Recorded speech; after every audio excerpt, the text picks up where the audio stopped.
নমস্কার, আপনাদের সবাইকে স্বাগত জানিয়ে শুরু করছি আমাদের আজকের এখনকার অনুষ্ঠান আজকাল পরশু।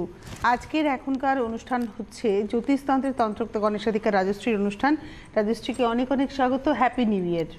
সকলকেই জানাই হ্যাপি নিউ ইয়ার। 2019 সবার খুব ভালো কাটুক। সিদ্ধিদাতা গণেশকে প্রণাম করে শুরু করছি। একটা কথা বলি রাজশ্রী, একটা বছর থেকে আরেকটা বছরে যখন আমরা যাই, প্রথম দিনটাই থাকে ঈশ্বরের আরাধনা। কোথাও যেন গতকালটা কল্পতরু উৎসব ছিল, এবং কল্পতরু উৎসব মানে এটা সম্পূর্ণ একটা মানে রামকৃষ্ণ মঠ ও মিশনের একটা নিজস্ব অনুষ্ঠান, এবং এখানে দাঁড়িয়ে আমরা ঠাকুরকে অন্য রকম ভাবে পাই। এই দিনটা শুরুই হয় আমাদের, জানি না এটা বিশ্বের অন্য কোনো প্রান্তে নয়, এটা আমাদের ভারতবর্ষের মধ্যে একটা বিশ্বাস যে কল্পতরু উৎসব দিয়ে বছর শুরু হচ্ছে এবং এই দিন ঠাকুরের কাছে যা চাওয়া যায় সেটা পাওয়া যায় এবং ঠাকুরের কাছে নিজেকে সমর্পণ করা যায়। এই যে ঈশ্বর শব্দটার সঙ্গে আমরা ওতপ্রোতভাবে জড়িত, তো ঈশ্বরের প্রতি বিশ্বাস রাখতে হয়। বিশ্বাস সরালে চলে, এটা ঠাকুর বলেছেন যে ঈশ্বরের প্রতি যদি বিশ্বাস অবিচল রাখা যায়, ঈশ্বর তাকে কৃপা করেন। সবসময় যে মা কোলে নিয়ে আদর করবেন তা তো নয়, কিন্তু মাকে যদি আঁচলটা না ছাড়ি, কোনো না কোনো সময় মা কোলে তুলবে। অবশ্যই ঈশ্বরকে ওভাবে ধরতে হয়, সেই বিশ্বাসটা রাখতে হবে। এবং বিশ্বাস রাখলে ফল অবশ্যই পাওয়া যায়, এটা আমি একদম মানে 100% বিশ্বাস করি। বিশ্বাস করলে ফল পাবেই।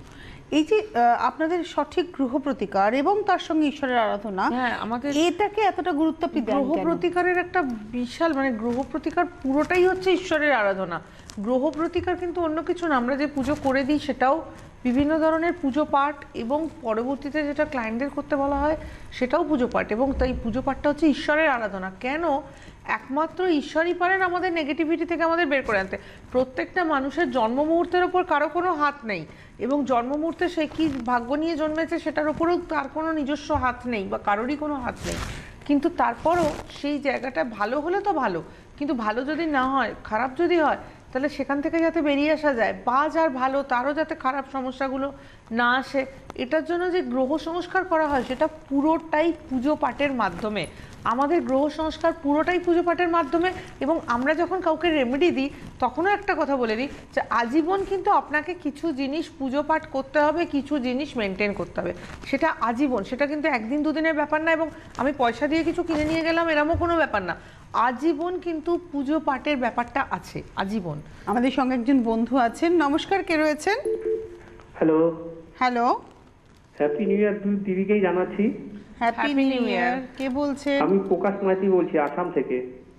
প্রকাশ, আসাম থেকে। কার সম্পর্কে জানবেন? অ্যাকচুয়ালি হচ্ছে আমি আমার ছেলের জন্য একটু জানবো। আচ্ছা, বলুন। 14/3/2005। এই অনুষ্ঠান দেখেন প্রকাশ? হ্যাঁ, আমি দিদির প্রোগ্রাম দেখি। মানে আমি কর্মসূত্রে এখন আসামে মানে আছি। মানে আমাদের মেন বাড়ি হচ্ছে মানে হুগলিতে চন্দননগরে। আচ্ছা আচ্ছা। আর ইভেন মানে বালিগঞ্জ থেকে আমার দিদির কাছে গিয়েছিলেন, রাজশ্রীকে দেখিয়েছেন। আপনার দিদি? আমার দিদি। আচ্ছা।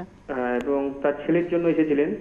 ছেলে মানে ভালো, এমনি পড়াশোনায় ভালো ছিল, কিন্তু চাকরির খুব সমস্যা হচ্ছিল। আচ্ছা। দিদি থেকে রেমেডি নেওয়ার পর ও তো এখন একটা মানে দিদি বলেছিলেন যে সরকারি চাকরি হবে না, ওটা প্রাইভেট সেক্টরে মানে খুব ভালো জব করেছে। মানে ওরা দিদিরা খুব স্যাটিসফাইড। বাহ, ভালো। আজকে আপনি আপনার ছেলের সম্পর্কে জানবেন। 2005 দিদিরাই বললেন দিদির কাছে মানে থেকে মানে খোঁজ নিয়ে ফোন করতে বললো আমাকে। আচ্ছা, ডেট অফ বার্থ ছেলের জন্য জানবো। Date of birth? ছেলের ডেট অফ বার্থ হচ্ছে 14/3/2005। 2005। সময় বলুন। সময়টা হচ্ছে 9টা 15। কখন? 9টা 15? 9টা 15, সকাল 9টা 15 দিদি। কোথায়? ওইটা আপনার চন্দননগরী। আর কিচ্ছু বলার দরকার নেই, আপনি তো জানেন আমাদের নিয়ম, কিছু বলতে লাগে না। আচ্ছা, যেটা আমি বলবো, সোমবারে জন্ম হয়েছিল, বৃষলগ্ন, মেষ রাশি, ভরণী নক্ষত্র, জানা আছে? হ্যাঁ, এটা জানা আছে। 13 প্লাস এজ না? হ্যাঁ হ্যাঁ হ্যাঁ, 2005 মানে 13। 2019 আসলে তখন আবার 14 হবে, এখন 13 প্লাস। 7-এ পড়ছে। হ্যাঁ, ঠিকই আছে। আচ্ছা, যেটা আমি বলবো সেটা হচ্ছে বৃহস্পতি কন্যায় বক্রী অবস্থায়, শনি মিথুনে বক্রী অবস্থায় রয়েছে। মেন হরোস্কোপে যাচ্ছি, মেন হরোস্কোপে দেখতে পাচ্ছি লগ্ন হচ্ছে বৃষ, পঞ্চম ভাবের ওপর বৃহস্পতি কেতুযুক্ত, গুরুচণ্ডালী যোগ করছে, নিচস্থ বুধ রাহুযুক্ত। মানে একটা কথা বলি, বুধ এবং বৃহস্পতি দুটোই হচ্ছে অন্যতম প্রধান বিদ্যাকারক গ্রহ। নিচস্থ বুধ রাহুযুক্ত, বৃহস্পতি কেতুযুক্ত, গুরুচণ্ডালী যোগ করছে। এপাশে নবম ভাবের ওপরে রবি শুক্র দারিদ্র যোগ, দশম ভাবের ওপরে রবি শুক্র দারিদ্র যোগ করছে, নিচস্থ বুধ রাহুযুক্ত, দ্বাদশে চন্দ্র গ্রহণযোগ করছে। চন্দ্রও কিন্তু পড়াশোনার ক্ষেত্রে একটা খুব ভাইটাল গ্রহ, কেন চন্দ্র হচ্ছে মনোযোগ, অ্যাটেনশন, এগুলোর কারক গ্রহ। দেখুন আপনার ছেলে সম্পর্কে আমি খুব নেগেটিভ কতগুলো কথা বলবো। ছেলে কিন্তু যত উঁচু ক্লাসের দিকে যাবে, যত হায়ার স্টাডিজের দিকে যাবে, পড়াশোনা কিন্তু তত ডিটোরিয়েট করতে থাকবে। আপনি ক্লাস 7 বললেন, কতগুলো জিনিস দেখুন, বড়দের সঙ্গে মুখে মুখে তর্ক, বৃহস্পতি গুরুচণ্ডালী যোগ করছে, মানে আপনাদের কথা শুনতে চাইবে না, আপনারা যা বলবেন ও তার উল্টো করবে, সব সময় আপনাদের সঙ্গে তর্ক করবে, টিচারদের সঙ্গে ঝামেলায় জড়াবে, মানে সবসময় ওর ভেতরে একটা ঔদ্ধত্য ভাব কাজ করবে।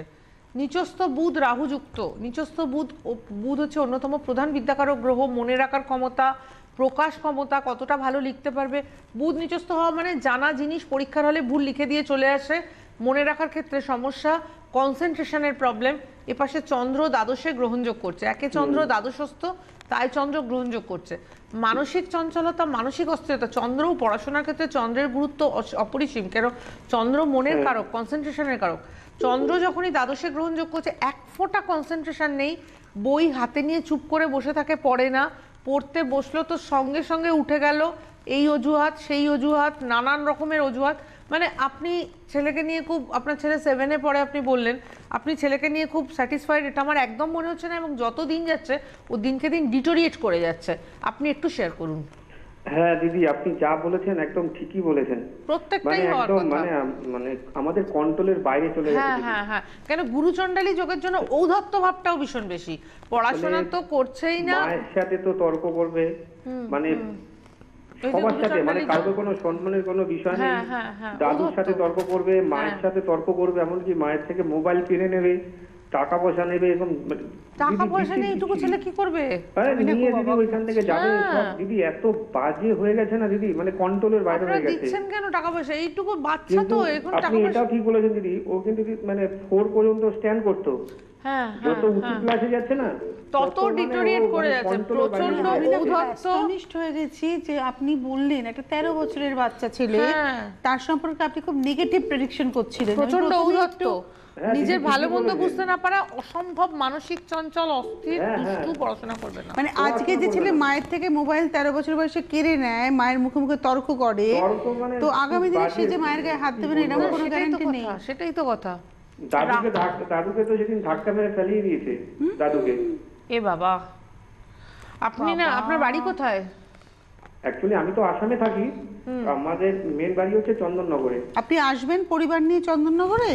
হ্যাঁ অবশ্যই, আমি গুয়াহাটিতে দিদিকে দেখাতে চাইছিলাম। হ্যাঁ হ্যাঁ, গুয়াহাটিতে দেখাতে চাইলে তো নেক্সট উইকই গুয়াহাটি চেম্বার আছে, 13 তারিখেই গুয়াহাটি রয়েছে, 13 জানুয়ারিতেই আছে। হ্যাঁ, আপনি আপনার স্ত্রীকে নিয়ে আসলে হবে, ছেলেকে আনতে হবে না, কারণ ও অত উদ্ধত্ত যার, সে হয়তো সামনে এসে বসবেও না চুপ না, করে। সেটাই কথা, ছেলেকে আনার কোনো দরকার নেই, আপনি এবং আপনার স্ত্রী আসুন। স্ত্রীরা মানে এসেছেন, আমার এখানে এসেছেন। ও স্ত্রী এখন গুয়াহাটিতেই রয়েছে? হ্যাঁ, ছুটি পড়েছে। আচ্ছা আচ্ছা আচ্ছা, এই রবিবার মানে নেক্সট যে কামিং যে রবিবার, সেই রবিবারের পরের রোববার আমার গুয়াহাটি চেম্বার আছে, 13 জানুয়ারি। 13 জানুয়ারি। আপনি যোগাযোগ করুন। দেখুন, যে জিনিসগুলো প্রত্যেকটাই এখনো ছোট বাচ্চাই, যে জিনিসগুলো রয়েছে অনেকটা নেগেটিভ দিকে চলে গেছে, কিন্তু যে জিনিসগুলো আছে প্রত্যেকটাই ঠিক করা যাবে। রাগ কমানো যাবে, চঞ্চলতা অস্থিরতা কমানো যাবে, ঔদ্ধত্য ভাব কমানো যাবে, এবং কনসেন্ট্রেশন আনা যাবে। খালি আমাদের জিনিসের একটাই সিস্টেম, সেটাকে পুজো করতে হয়, মেনটেন করতে হয়।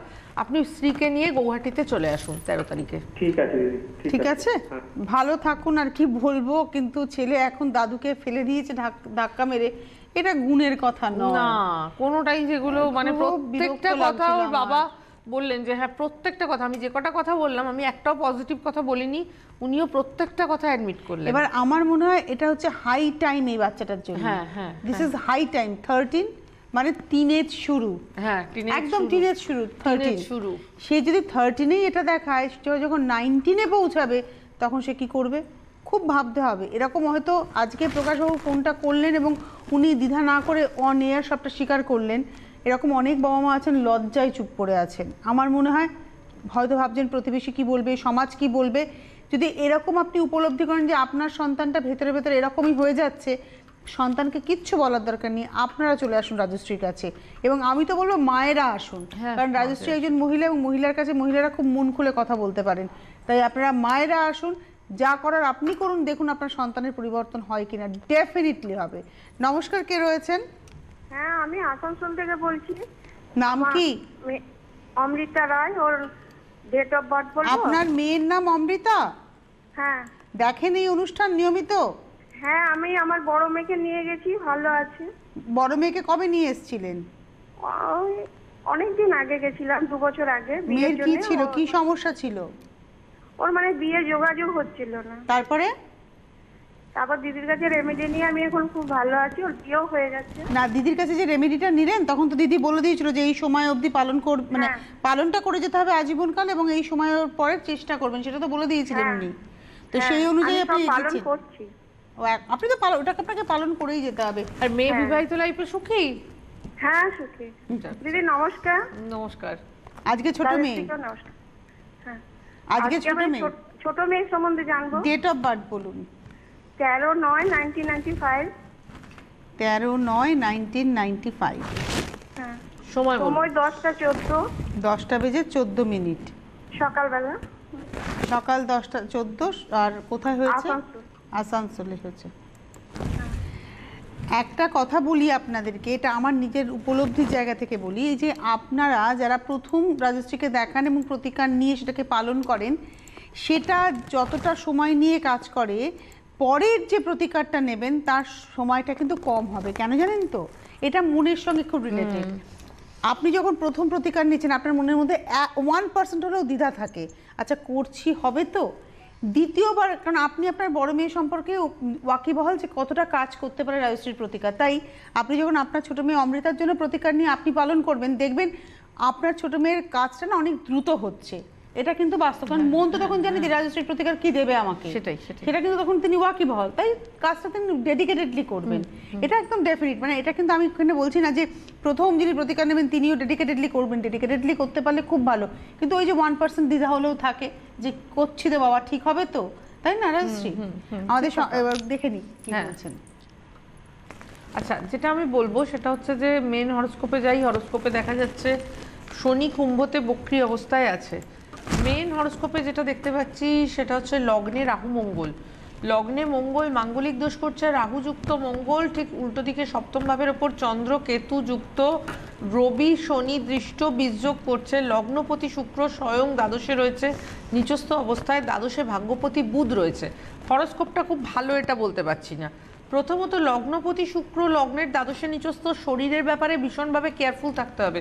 শরীর কিন্তু ভালো যাবে না। আমি সবচেয়ে বেশি যেটা সবার আগে বলবো, শরীরের ব্যাপারে কেয়ারফুল থাকতে। ছোটোখাটো শারীরিক প্রবলেমগুলো ইগনোর করবেন না, ভালো ডাক্তার দেখিয়ে নেবেন। লগ্নে মঙ্গল মাঙ্গলিক দোষ করছে, রাহুযুক্ত মঙ্গল অঙ্গারক যোগ করছে। মাথা খুব গরম হবে, রাগ ভীষণ বেশি হবে।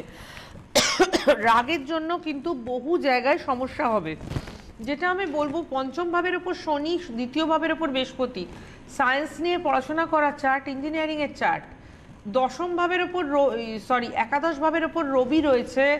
আয়ভাব শুভ, কিন্তু ভাগ্যভাব শুভ নয়। ভাগ্যভাব শুভ না হওয়ার জন্য বুধ ভাগ্যপতি দ্বাদশে, লগ্নপতি শুক্র দ্বাদশে, বাড়ি থেকে দূরে ডেভেলপমেন্টের যোগ।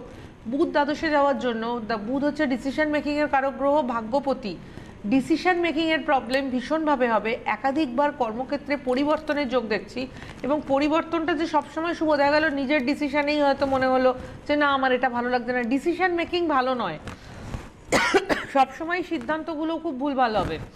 এবং দ্বাদশে শুক্র নিচস্থ অবস্থায় রয়েছে, শরীর তো ভালো যাবেই না, বাড়ি থেকে দূরে থাকার যোগ। মানসিক ডিসস্যাটিসফ্যাকশন ভীষণ বেশি, চন্দ্রগ্রহণ যোগ করছে, রবি বীজ যোগ করছে, মানসিকভাবে খুব ডিসস্যাটিসফাইড হওয়ার কথা।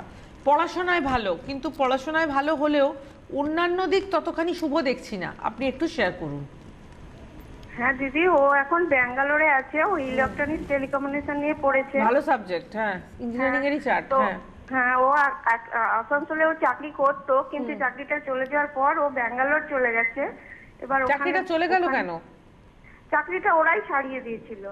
এইগুলো আপনার মেয়ের হরোস্কোপে আছে। ওই যে ভাগ্যপতি দ্বাদশে, দেখুন একটা চাকরি ছেড়ে আর একটা জায়গায় যায় কোনো ব্যাপার না, কিন্তু এই যে চলে যাওয়া কথাটা বললেন, এটা ক্যারিয়ারের পক্ষে ভালো না, যে না, আমাকে চাকরি চলে থেকে যাওয়া ছাড়িয়ে দেওয়া হলো। কথাটা ভালো নয়, সেটাই কথা। আমি ছেড়ে দিলাম, এটা আমি ছেড়ে দিলাম সেটা ঠিক আছে, কিন্তু আমাকে ছাড়িয়ে দিল, এটা ভালো পয়েন্ট না, নয়।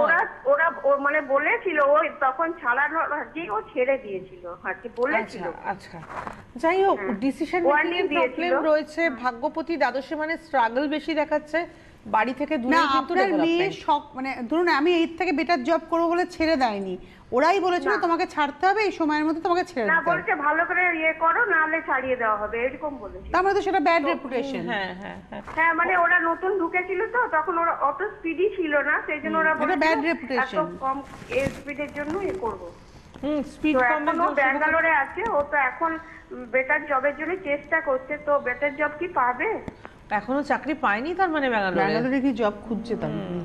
আমি একটু হরোস্কোপ সংস্কার করতে বলবো। হরোস্কোপ ভালো নয়, 95 হরোস্কোপে না বহু নেগেটিভিটি। দেখুন আমি একটা কথা বলি, ভাগ্যপতি যদি খারাপ পজিশনে থাকে, ভাগ্যভাবই খুব খারাপ, ভাগ্যপতি দ্বাদশস্থ, তার ফলে প্রচুর স্ট্রাগল দেখাচ্ছে। লগ্নপতি দ্বাদশে নিচস্থ অবস্থায়, শারীরিক ভোগান্তি, স্ট্রাগল, বাড়ি থেকে দূরে থাকার যোগ।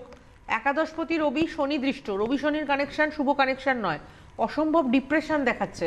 চন্দ্র কেতু যুক্ত, দশমপতি, দশম ভাব একাদশ ভাব দুজনেই কিন্তু এমন দুটো গ্রহের সঙ্গে কানেকশন করেছে যেটা খুব স্যাটিসফ্যাক্টরি যোগ নয়। তো সব দিক থেকেই কর্মভাব, আয়ভাব, ভাগ্যভাব কোনোটাই কিন্তু খুব শুভ আসছে না। আমি হরোস্কোপ সংস্কার করতে বলবো। ওকে কিন্তু ওখানে গিয়ে দীর্ঘমেয়াদী বসে থাকতেও হতে পারে, ওর প্রাপ্তির জায়গাটাই খুব খারাপ। কতদিন গেছে আপনার মেয়ে ব্যাঙ্গালোর? উনি আর নেই সম্ভবত আমাদের সঙ্গে। তো আপনারা যারা অনুষ্ঠান দেখছেন, এটাও তো ঠিক নয়, একটা উচ্চ মাধ্যমিক এই ইঞ্জিনিয়ারিং করেছে এবং ভালো সাবজেক্ট নিয়ে ইঞ্জিনিয়ারিং করেছে, subject তারপরে ভালো, সে কিন্তু- চাকরিটা তার চলে যায় এবং সে এখন গিয়ে চাকরির চেষ্টা করছে। হ্যাঁ, ভাগ্যভাব ভালো নয়, কর্মভাব আয়ভাবও খুব শুভ অথচ দেখছি না। এডুকেশনটা তার ভালো ছিল। এডুকেশনটা ভালো ছিল। আসলে প্রত্যেকটা না অর্থ রোজগার আবার একটা ডিফারেন্ট ভাগ্য। ওই জন্য আপনি তো তিনটে আবার ফেজ অনেকের বলেন, বারবারই বলেন তিনটে ফেজ। অর্থ, ভালো চাকরি, ভালো অর্থ রোজগার, এটা আবার একটা ডিফারেন্ট ভাগ্য। ভালো মানে রাজশ্রী কিন্তু তিনটে জায়গায় এমফাসিস করেন। একটা হচ্ছে এডুকেশন, একবার জীবনের প্রথম স্টেপ, দ্বিতীয় স্টেপ হচ্ছে ক্যারিয়ার, থার্ড স্টেপ হচ্ছে বিয়ে, এবং সেটা নারী পুরুষ নির্বিশেষে সকলের জন্য। সকলের জন্য, এই তিনটে স্টেপ সকলের জন্য। 5, 6, 7 এর মধ্যে আপনি যদি ক্যারিয়ারের মানে পড়াশোনার জন্য প্রতিকার নেন, ঠিক তারপরে উচ্চ মাধ্যমিকের পর গ্র্যাজুয়েশন লেভেলে গিয়ে হচ্ছে ক্যারিয়ারের জন্য, এবং তারপরে চাকরি পাওয়া হয়ে যাওয়ার পর বা ব্যবসা শুরু করার পর বিবাহের জন্য।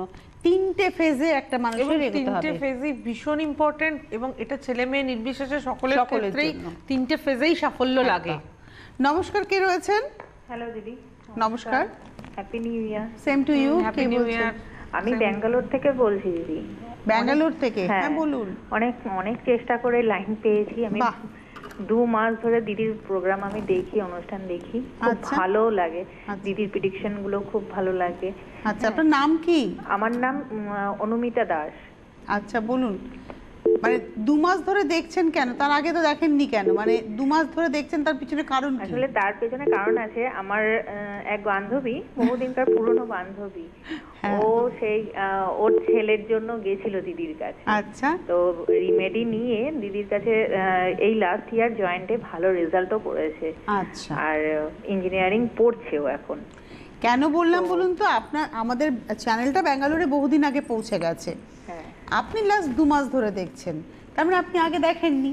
তার মানে এই 2 মাস ধরে রাজশ্রী অনুষ্ঠান দেখার পিছনে কারণ হচ্ছে কেউ না কেউ আপনাকে বলেছে, জানিস তো ওই চ্যানেলে দিদি বসেন, অ্যাস্ট্রোলজি নিয়ে বসেন, ওনার কাছে আমি গেছিলাম বা মুখে গেছিল, সে ভালো আছে। হ্যাঁ, এটা আসলে- জানতে পেরে আপনি দেখছেন। হ্যাঁ, আসলে আমার মেয়ের জন্য আমি খুব ডিস্টার্ব।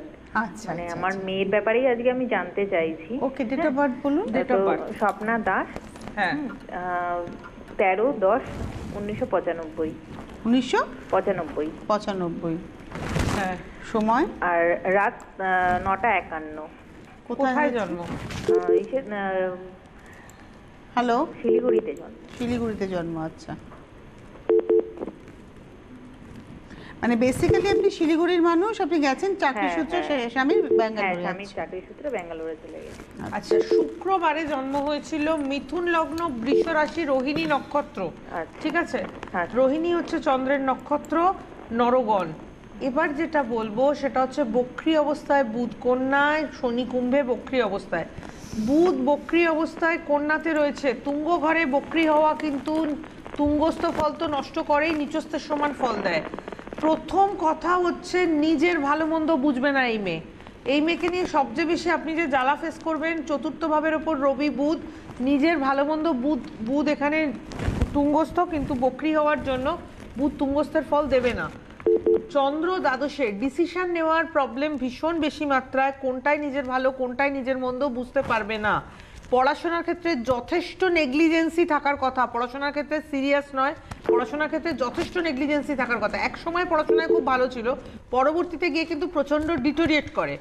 পঞ্চম ভাবের ওপর শুক্র রাহুযুক্ত অতিরিক্ত আকর্ষণ অপোজিট সেক্সের প্রতি, উল্টো পাল্টা সম্পর্কে জড়াবার ভয় ভীষণ মাত্রায় রয়েছে। মানে দেখা গেল আপনার মেয়ে এমন একটা রিলেশনে জড়ালো যে রিলেশনটা আপনাদের পক্ষে কোনোভাবেই মেনে নেওয়া সম্ভব নয়। রিলেশন লোকে করতেই পারে, কিন্তু এমন কোনো রিলেশন করবে যেটা মেনে নেওয়া সম্ভব নয়। এপাশে মঙ্গল বৃহস্পতি এক ঘরে রয়েছে, মানে তার উল্টো দিকে চন্দ্র রয়েছে, গোয়ার ভাব ভীষণ বেশি, প্রচণ্ড রাগী জেদি গোয়ার, ও নিজে যেটা মনে করবে তার বাইরে কোনো কথা চলতেই পারে না। বিবাহিত লাইফ খুব অশুভ দেখাচ্ছে। ওভারঅল জীবনে নিজের সিদ্ধান্তে প্রচণ্ড ভুল করা, নিজের জীবন নষ্ট করা, উল্টো পাল্টা রিলেশন করা, সবকিছু কিন্তু ইন্ডিকেট করছে। আপনি একটু শেয়ার করুন। হ্যাঁ দিদি, আমার মেয়ে এখন বিবিএ পড়ছে।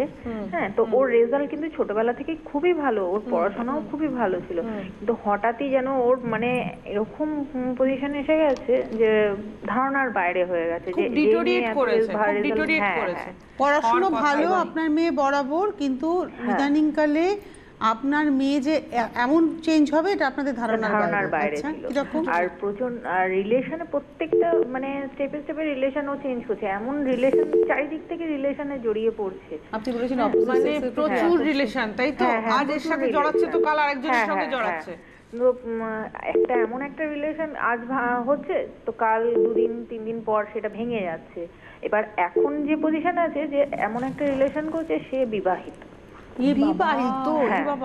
সে বিবাহিত এবং তার একটা ছেলেও আছে। তা সত্ত্বেও আমরা অনেক বোঝানোর চেষ্টা করেছি, আমাদের ফ্যামিলির সবাই খুব ভাঙচোর এই নিয়ে, তো সেই দিনকে খুব ভাঙচোর করেছে, এই করেছে, মানে মরতে যাব এই রকম ব্যাপার। মানে এই রিলেশনটা ভেঙে যাচ্ছে না সহজে, কি অদ্ভুত। এতদিন ধরে বললেন ওর ইতিমধ্যে বেশ কিছু রিলেশন হয়েছে এবং ভেঙে গেছে, জন্ম 23 বছর বয়স। এই যে এখন যে বিবাহিত পুরুষটির সঙ্গে রিলেশন করছে এটা ভাঙতে চাইছে না। হ্যাঁ, না বুঝতে পারছি। আর এই রিলেশনে প্রচন্ড সিরিয়াস হয়ে গেছে, তো একটা বিবাহিত লোকের সাথে রিলেশন করে লাভ কি? ওমা, সেটা ওটা মানে তার সংসারটাও নষ্ট করছে, তার সংসারটাও নষ্ট করছে, নিজের ক্যারিয়ার নিজের জীবনটাও নষ্ট করছে। ওকে এত করে বোঝানো হচ্ছে, ও কিছুতেই বুঝছে না জিনিসটা, রেগে মেগে জিনিসপত্র ভাঙচুর করছে, কি আমাদেরকে ভয় দেখাচ্ছে যে তোমরা যদি এরকম করো আমি আত্মহত্যা করবো, সুইসাইড করবো, এইরকম। মানে দেখুন, আমি এবার আপনাকে একটা একটা করে উত্তর দিই। প্রথম কথা হচ্ছে, এই যে আত্মহত্যার ভয় দেখাচ্ছে, এটাতে ভয় পাবেন না। আপনার মেয়ের কোনো রকম অপমৃত্যুর যোগ কিন্তু হরোস্কোপে নেই। ও আপনাদের ব্ল্যাকমেল করে, সিম্পলি ব্ল্যাকমেল করে, ভয় দেখায়, তারা বেসিক্যালি ভীষণ ভীতু, তারা আত্মহত্যা করতেই পারবে করে না। যারা করে তারা করে ফেলে, তারা আবার ভয় দেখায় না, সেটাই কথা। তো আমি একটা কথা বলি, ও সিম্পলি আপনাদের ব্ল্যাকমেল করছে, এবং ওর আজকে যে মেন্টাল কন্ডিশন বা আপনি যা কিছু বলছেন তাতে আমার মনে হয় ও কোনো কিছু ধারণ করবে না। তো কোনো কিছু ধারণ করানোর বা ওকে কিছু বলা বা জানানোরই দরকার নেই। আপনি যদি মেয়ের হয়ে রেখে মেনটেন করেন, মেয়েকে এই সমস্যা থেকে তো বের করে আনা যাবে। এবং আমি আপনাকে বলি, রিলেশন কেটে গেল, সময়ও নেই আমাদের, তবু একটুখানি ছোট করে বলে নিই, কেননা যাদের ছেলে মেয়ে এই ধরনের প্রবলেম ফেস করছেন তাদের সবার জন্যই বলি, অনভিপ্রেত মানে যে রিলেশনটা আপনি চাইছেন না, অনভিপ্রেত রিলেশন থেকে কিন্তু বের করে আনা যায়, তাকে সম্পূর্ণ না জানিয়ে বের করে আনা যায় যিনি, এবং যারা এই ধরনের রিলেশনে যায় তারা কিছু ধারণও করে না, কিছু ধারণ করাবার দরকার নেই, রিলেশন থেকে বেরিয়ে আসবে যিনি আসছেন তার হয়ে। তিনি যদি ঠিকভাবে জিনিসটা মেনটেন করেন, আমরা যেটা করতে বলবো তিনি যদি কাজটা করেন, রিলেশন থেকে বের করে আনা 100% সম্ভব। চিন্তা করে যে একটা এইটুকু মেয়ে, সে একটা বিবাহিত লোকের সঙ্গে আমাদের ছেলে আছে, হাতে সময় নিয়ে বিদায় নেব। ধন্যবাদ জানাবো রাজশ্রীকে, ধন্যবাদ আপনাদের। চেম্বারের জন্য যোগাযোগ করুন, যে ফোন নাম্বার 9830693535, 9830693579। নমস্কার। সৌভাগ্যের একমাত্র দিশারি রাজশ্রী। বুকিং নাম্বার 9830693535 অথবা 9830693579 এবং লাইভ ফোন ইন অনুষ্ঠানটি দেখুন প্রতি মঙ্গল, বুধ, বৃহস্পতি, শনি ও রবিবার সকাল 10:35 রাজশ্রী নিয়মিত বসছেন হাওড়া, ব্যারাকপুর, গড়িয়াহাট, শ্যামবাজার, বর্ধমান, দুর্গাপুর, আসানসোল, বাঁকুড়া, খড়গপুর, কৃষ্ণনগর, মালদহ, শিলিগুড়ি, জলপাইগুড়ি, আলিপুরদুয়ার, জামশেদপুর, গুয়াহাটিতে।